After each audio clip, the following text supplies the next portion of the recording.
Big Ten Backers Podcast. This is your podcast for Big Ten football or anything college football related. From Jim Harbaugh's shirtless escapades to Brett Bielema's hog-sized waistline with Ryan Day's beard dye and anything else in between. Big Ten Backers has the headlines from around the college football landscape. Oh, hey there, Big Ten Backers. This is your host, AJ, with Buckeye Steve. We just call him Da Beef.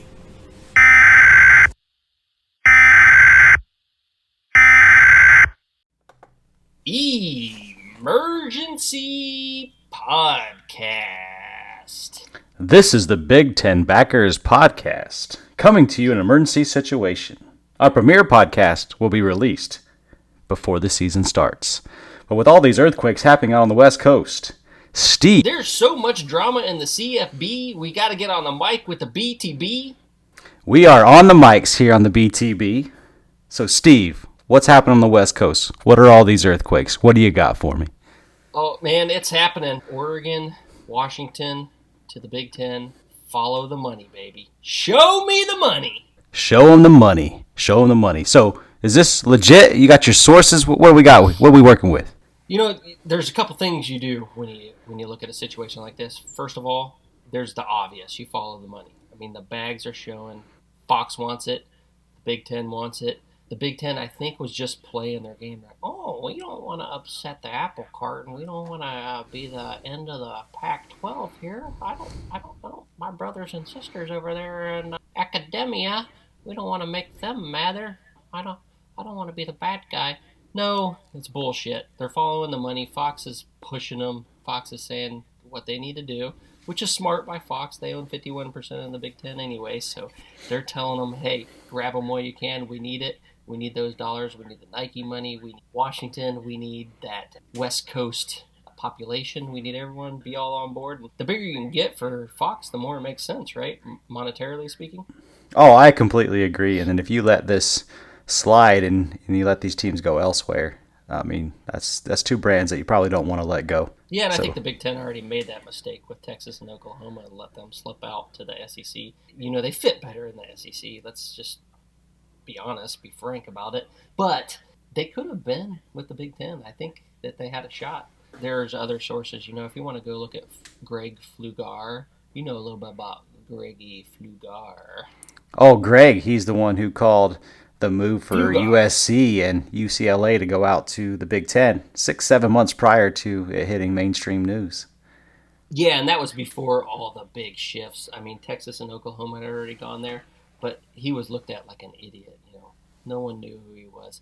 He's got some big money doing. Big guys up in the Big Ten Conference that feed him some information up in Minnesota. Speaking of Minnesota, we're going to be there. Bags of information.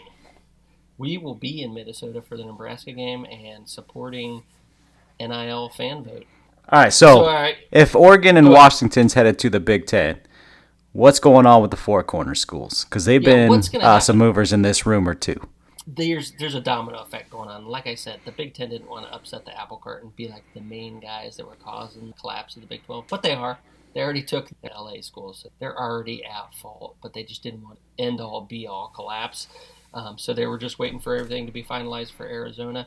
Arizona's definitely gone. I don't know, as far as my sources, if Utah and Arizona State are out, but I imagine after all of the hoopla with everyone else moving, they're going to be out.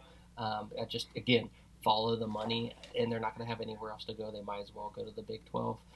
I just don't know, like, politically with the chancellors, with the presidents. I don't think all those I's have been dotted and T's crossed. I don't think they have their ducks in a row, if you will. Ducks in a row. You trying to use a pun over there? Oh, yeah. I think the Big Ten planned this out. You know, when we posted that picture of Brutus and the duck and things were to come, there was a little bit more. You don't just ship a Buckeye costume all the way across the country just to take a picture at the field, you know, in Oregon. So that as is far as the Four Corner schools, I don't know. What about FSU?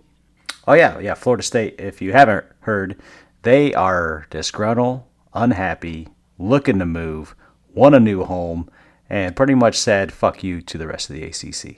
Yeah, They've been trying to get out for a year, searching for a good way to get out. I mean, they might have some validity to being able to get out of that GOR, only because it's so lopsided what the ACC makes compared to the SEC and the Big Ten. They can say that it's non-competitive, their agreement anymore, and I think there might be some legal grounds, but I don't know who's going to take them. I think that maybe the SEC takes them because they have to kind of keep par with whatever the Big Ten does. It sounds to me like the SEC is ready to stay where they're at.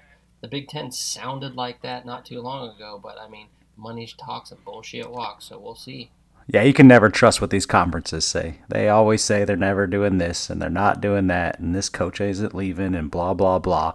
But there's always something happening. There's always someone planning, always someone scheming. Yes, sir.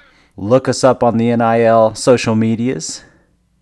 Thank you for listening. Join us for our premiere podcast sometime before college football kickoff.